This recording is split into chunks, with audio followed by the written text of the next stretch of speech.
বিশেষ করে চলতি অর্থ বছরে প্রবাসী আয়ে বড় ধরনের প্রবৃদ্ধির ফলে বৈদেশিক মুদ্রা রিজার্ভে রয়েছে স্বস্তি।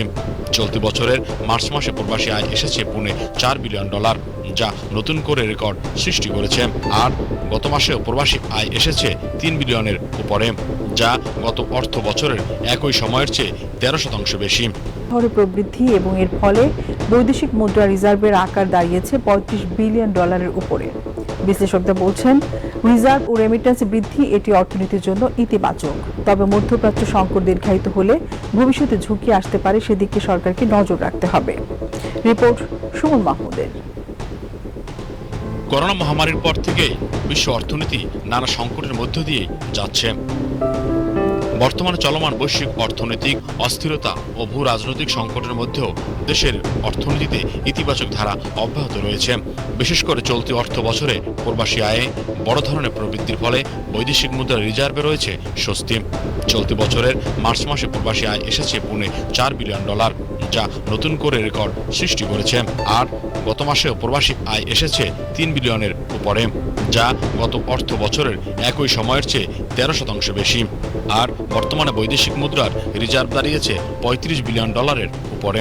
বিশ্লেষকরা বলছেন, বৈশ্বিক সংকটের মধ্যেও প্রবাসীরা বৈধ পথে প্রবাসী আয় পাঠাচ্ছে প্রণোদনা ও ভালো বিনিময় হারের কারণে। তবে এর ধারা আগামী দিনগুলোতে অব্যাহত রাখতে হবে। আমাদের অর্থনীতি আসলে গতি পাচ্ছে কিন্তু এই রেমিটেন্স যোদ্ধাদের রেমিটেন্স পাঠানোর মাধ্যমে।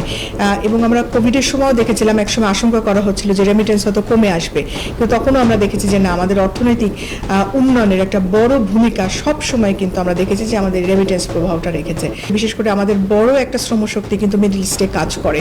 তো মাঝখানে যে আমাদের যুদ্ধের অবস্থা আমরা দেখছি, সেই বিবেচনায় চাকরি হারানোর ভয় বা নিরাপত্তাজনিত কারণে একটা আশঙ্কা তৈরি হয়েছিল। পরিস্থিতির এখন যেহেতু কিছুটা ভালোর দিকে আছে, আমরা আশা করছি যে এটা হয়তো সেরকম আশঙ্কাজনক নয় এবং ভবিষ্যতে আমাদের এই ক্ষেত্রগুলোতে আসলে যারা কর্মরত আছেন তারা সেখানে কর্মরত তারা কন্টিনিউ করতে পারবেন এবং হয়তো রেমিটেন্স প্রবাহটা আশা করছি ভালো হবে। বিশ্লেষকরা আরো বলছেন, প্রবাসীদের ব্যাংকিং চ্যানেলের প্রতি দিন দিন আস্থা বাড়ছে এবং সরকারের কঠোর নজরদারির কারণে অবৈধ হুন্ডি ব্যবসা সংকুচিত হয়েছে।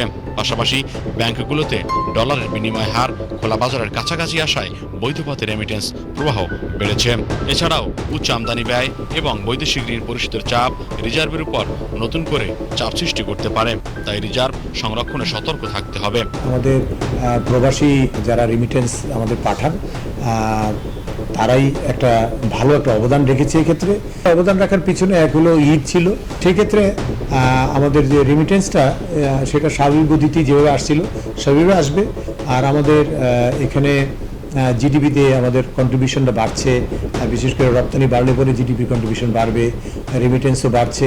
প্রপার ফান্ড ম্যানেজমেন্টটা করতে পারলেই কিন্তু রিজার্ভ একটা সমৃদ্ধ হবে। যেটা দেখি যে কোনো উৎসবকে ঘিরে কিন্তু রেমিটেন্সটা বাড়ে এবং আমাদের একটা ঈদ গেছে, পহেলা বৈশাখ গেছে এবং সামনে আরেকটা উৎসব আছে, এর মধ্যে বৌদ্ধ পূর্ণিমা গেছে, সামনে হয়তো পূজার বিষয় আছে। তো এই উৎসবকে কেন্দ্র করেও কিন্তু আমরা দেখি যে আমাদের দেশে রেমিটেন্স প্রভাবটা ভালো হয়। তো সেই বিষয়গুলোতে সরকারকে আসলে অতীতেও যেরকম ছিল যে কিছু প্রণোদনা দেওয়া, আমাদের ইনফর্মাল চ্যানেলে আসলে রেমিটেন্সগুলো আসে। তো এটাকে আসলে নিরুৎসাহিত করার জন্য সরকারের যেটা অবশ্যই সবসময় আমরা বলছি করণীয়, যে ফর্মাল চ্যানেলে যেন রেমিটেন্সটা তারা পাঠাতে পারেন, এই জন্য ব্যবস্থাটাকে সহজ করা। প্রবাসী আয় ও বৈদেশিক মুদ্রা রিজার্ভ বৃদ্ধি যা দেশের অর্থনীতির জন্য ইতিবাচক। তবে সামগ্রিকভাবে প্রবাসী আয়ের এই ধারা দেশের ডলার সংকট দূর করতে এবং আমদানি ব্যয় পরিশোধে গুরুত্বপূর্ণ ভূমিকা রাখবে মত বিশ্লেষকদের।